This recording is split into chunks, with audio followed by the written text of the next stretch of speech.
Y ahora vamos a analizar justamente todo esto con María Lorca Susino, profesora de Economía de la Universidad de Miami y analista internacional, quien se encuentra justamente en la ciudad de Miami. María, muy buenas tardes. Y lo primero que quería preguntarle es, ¿qué significa llegar a este número, estos 30 años de la caída del muro de Berlín? Hola, pues muchas gracias por la entrevista. Hombre, yo creo que es muy importante. Yo creo que la caída del muro de Berlín cambió el mundo, lo cambió en todos los sentidos, político, económico, social. Creo que hay un principio, creo que hay un antes y un después de lo que es el muro, y yo creo que lo que hay que hacer es aplicar y entender qué era lo que significó, cuáles fueron las repercusiones del muro, bueno, pues para no volver a cometer esos errores en el futuro. Y después de 30 años, ¿qué es lo que ha cambiado y lo que no ha cambiado justamente en Alemania? Estamos hablando de la reunificación de la Alemania occidental, de Alemania oriental, pero también vemos que según algunas encuestas, algunos de los habitantes de lo que fue la Alemania del Este se siguen sintiendo ciudadanos de segunda. ¿Por qué sigue pasando eso?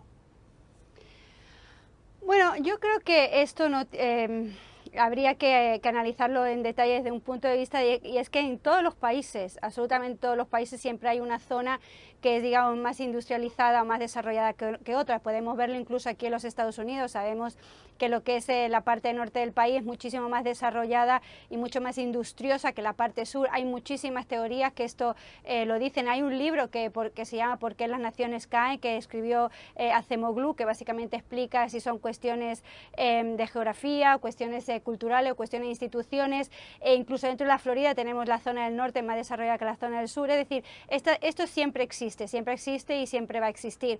Yo creo que en el caso de las Alemanias, cuando el muro cayó, yo creo que se dieron las circunstancias de que se implementaron las mismas normas absolutamente para ambas partes. Es decir, los del este y los del oeste tenían las mismas posibilidades, tenían las mismas leyes, las mismas instituciones, la misma geografía, la misma cultura.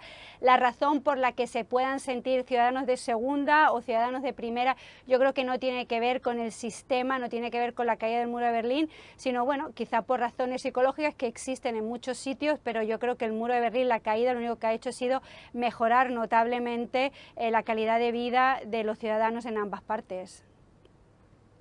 María, estamos hablando de la unificación de las Alemanias del 30 aniversario de la caída del muro de Berlín, en momentos en los cuales en Europa el separatismo también está volviendo a resurgir. Estamos hablando de el Brexit en el Reino Unido, Cataluña también queriendo su independencia.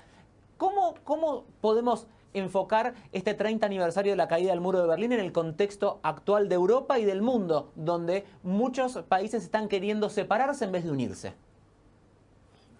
Bueno, yo creo que esto es lo que se llama el mal digamos, la democratización, de la globalización. Básicamente no hemos perdido muchas referencias. Antes pues teníamos lo que era la parte socialista, comunista, la parte democrática. A día de hoy creo que las referencias ya no existen. Están habiendo muchos cambios. Cuando cayó el muro de Berlín, básicamente hay un libro muy importante que lo explica, que explica básicamente el hecho de que, bueno, y ahora cuál es el enemigo, cuál es el problema que tenemos, ahora todos somos iguales, todos estamos globalizados, ¿no? Entonces, de Fukuyama. Y entonces, ¿qué pasa? Bueno, pues que la gente ha perdido mucha identidad. Lo que hemos visto es que la gente ha perdido muchísima la identidad porque ahora somos ciudadanos del mundo y esa pérdida de identidad ha creado muchísimas inseguridades. Entonces, estas inseguridades lo que hace es que la gente quiera volver a tener unas raíces, quiera la gente volver a sentirse que pertenece a un sitio un poco más cercano que lo que es la idea de la globalización, ¿no?, que hemos estado viviendo. Por eso yo creo que estamos viendo como de una manera muy extraña, pues vemos el Brexit, vemos países que se quieren independizar porque quieren tener una nacionalidad, quieren tener unas raíces, quieren sentirse que pertenecen a algún sitio que en este mundo globalizado pues se constata que mucha gente ha perdido. Y hablando justamente de eso, otros países que no quieren independizarse, pero sí que quieren cerrar sus fronteras o que quieren al menos limitar la cantidad de inmigrantes que lleguen a sus costas. Por ejemplo, el caso de Italia, donde ha sido muy significativo escuchar, por ejemplo, que una senadora que ha sido sobreviviente del Holocausto tiene que tener el día de hoy custodia porque recibe más de 200 amenazas antisemitas por día. Y cuando estamos hablando del muro de Berlín, lo primero también que a uno le remite también tiene que ver con toda la cuestión del Holocausto y de la Shoah. ¿Cómo puede ser que a 30 años de eso, después de todo lo que ha pasado en Alemania, todavía haya gente que siga recibiendo amenazas antisemitas?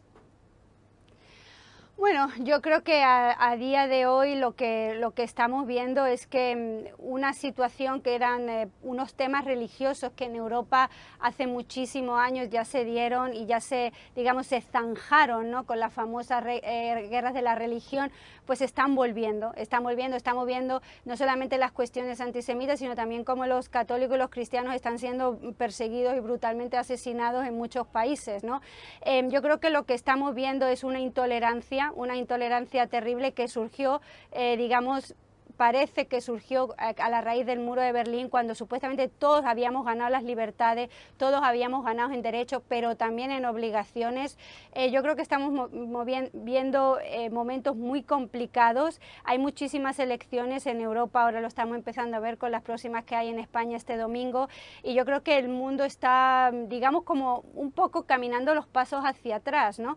Y yo creo que aquí los responsables son muchas veces también nosotros, las personas, pero también los políticos, que tienen que un poco sentarse más a la mesa y negociar hacia dónde están yendo los países, porque vivimos en un mundo globalizado muy duro, en donde hay muchos ganadores y también muchos perdedores. María Lorca Susino, tomando sus palabras, esperemos que el mundo empiece a caminar hacia adelante nuevamente. Muchas gracias por estar con nosotros. Era la profesora María Lorca Susino, profesora de Economía de la Universidad de Miami y analista internacional. Justamente en vivo desde Miami con nosotros. Muchas gracias.